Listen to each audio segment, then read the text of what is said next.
آپ نے کہا تھا ہم اٹک پار نہیں کر سکیں گے، ہم نے اٹک پار کر کے دکھایا. آپ نے کہا ہم ڈی چوک نہیں پہنچ سکیں گے، ہم نے ڈی چوک پہنچ کے دکھایا. پھر آپ نے ہم پہ گولیاں برسائی. صحیح ہے، تو ہم نے ابھی تک کال دی نہیں ہے. یہ ہم پرامن طریقے سے ہمارے صرف ٹکٹ ہولڈرز آئے ہوئے. ہم جب کال دیں گے پھر آپ کو دوبارہ سے 245 نافذ کرنا پڑے گا، گولیاں مارنی پڑیں گی، شاید ٹینک باہر لانے پڑے. تو آپ جو مرضی کریں، ہم پرامن ہیں اور ہمیں مجبور نہ کیا جائے کہ ہمیں احتجاج کی کال دے. ہم سڑکوں پہ آئیں گے، ہم سڑکوں پہ آئیں تو آپ کچھ منہ چھپانے کی جگہ نہیں. ملاقات نہ کرنے کی وجہ کیا ہے؟ ڈرتے ہیں جی، ڈرتے ہیں اس ٹائم خان صاحب کے بیانیے سے، خان صاحب کے الفاظ سے، خان صاحب کے ٹویٹر اکاؤنٹ سے. تو یہ چاہتے ہیں کہ ترامیم پہ ترامیم لائیں. میرے خیال سے ترمیم تو انہوں نے ختم کر دی ہے، اب پورا آئین ہی انہوں نے مولڈ کر دیا ہے. تو ایک ہی طرف سے آئین کو ختم کریں، ایک کاغذ پہ لکھ لیں بادشاہت قائم ہو چکی ہے. آپ کو کون پوچھے گا؟ کوئی بھی نہیں پوچھے گا. دیکھیں جی، میں آپ کو ایک چیز سمجھاؤں. حکومت جو ہے نا، اسٹیبلشمنٹ کا آسرا لے کے وہ ان کی انشورنس پالیسی ہے، وہ یہ چیز اس چیز کو بڑھا رہے ہیں تاکہ ان کی حکومت قائم و دائم رہے. عمران خان کے نام سے ہر کوئی ڈرتا ہے. صحیح ہے، کیونکہ خان کے ساتھ عوام کڑی ہے. پاکستان کی ریاست کون ہے؟ آئین کہتا ہے کہ پاکستان کی ریاست عوام ہے. تو جب عوام جس پلڑے پہ ہوتی ہے وہ پلڑا باری ہوتا ہے. تو دوسرے پلڑے پہ چاہے اسٹیبلشمنٹ ہو، فارم 47 ہو، کوئی لائے گئے لوگ ہو، ان کا پلڑا ہمیشہ ہی کمزور ہوتا ہے. اور پھر وہ اسی طرح کبھی دفعہ 144 نافذ کرتے، کبھی عدالتوں کو یرغمال کرتے، کبھی اپیلیں نہیں لگاتے، کبھی میٹنگز کینسل کرتے. تو یہ پوزیشن ہے جی. پہلی بات تو یہ ہے جی کہ ایک بات ہوئی کہ جی میں فیلڈ مارشل صاحب سے میری ملاقات ہوئی. میری بالکل بھی ملاقات نہیں ہوئی ہے، نہ میں اس بریفنگ پہ گئی ہوں. اور میری ذاتی رائے، ذاتی مصروفیات، ذاتی ترجیحات تھی جو میں نہیں گئی ہوں. ہاں، جو ہمارے لوگ وہاں پہ گئے ہوئے ہیں وہ کوئی خود نہیں گئے، پارلیمانی پارٹی نے ان کے نام دیے تھے، اسپیکر صاحب نے اور چیئرمین صاحب نے آگے سے ان کے نام فارورڈ کیے اور انہوں نے وہاں جا کے جو موقف اختیار کیے بہترین ہے. میں سیلوٹ پیش کرتی ہوں 2 لوگوں کو جنہوں نے وہاں جا کے پوچھا کہ آپ خان صاحب کو کب رہا کرا رہے ہیں، کیونکہ عدالتوں کا بھی نے یرغمال بنایا ہوا ہے. اور دونوں نے دوسرے ہمارے سینئر ممبر انہوں نے کہا سیاستدان ان پڑھ اور جاہل نہیں ہوتے، جن کو آپ نے بٹھائے ہوئے ہیں ہماری سیٹوں پہ وہ ان پڑھ اور جاہل ہیں. اور آپ جو ہے نا، آپ کی ایجنسیاں کبھی ہمیں ایک طرف کہتی ہے کبھی دوسری طرف کہتی ہے، تو سیاستدانوں کو آپ ہانک نہیں سکتے.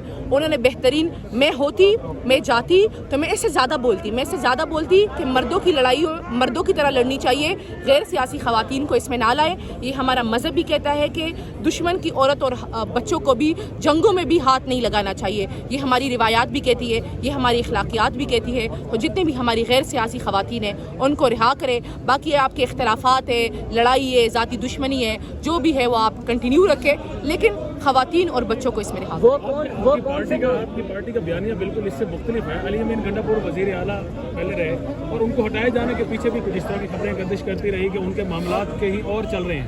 آپ کہہ رہی ہیں آپ بھی ہوتی تو آپ کی کوشش ہوتی کہ آپ جاتی وہاں پر. دیکھیے جی، پہلی بات تو یہ ہے کہ علی امین صاحب کو بالکل اس معاملے پہ نہیں ہٹایا گیا.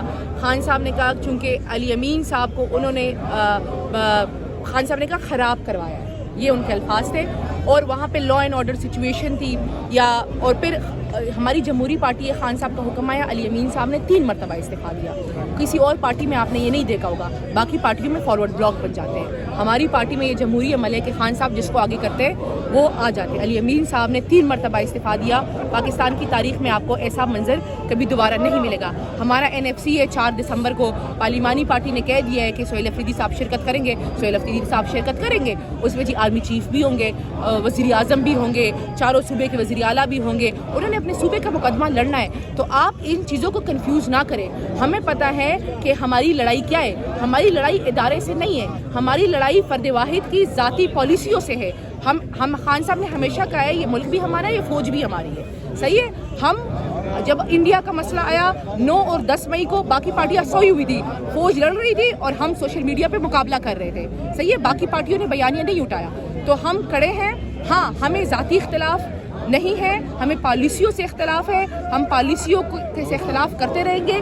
باقی ملکی مفاد کی بات ہوگی، عوامی مفاد کی بات ہوگی، ہمارے لیڈر کی بات ہوگی، ہم بات بھی کریں گے، ہم میٹنگز میں شرکت بھی کریں گے. جس طرح سہیل افریدی صاحب 4 دسمبر کو NFC کی میٹنگ میں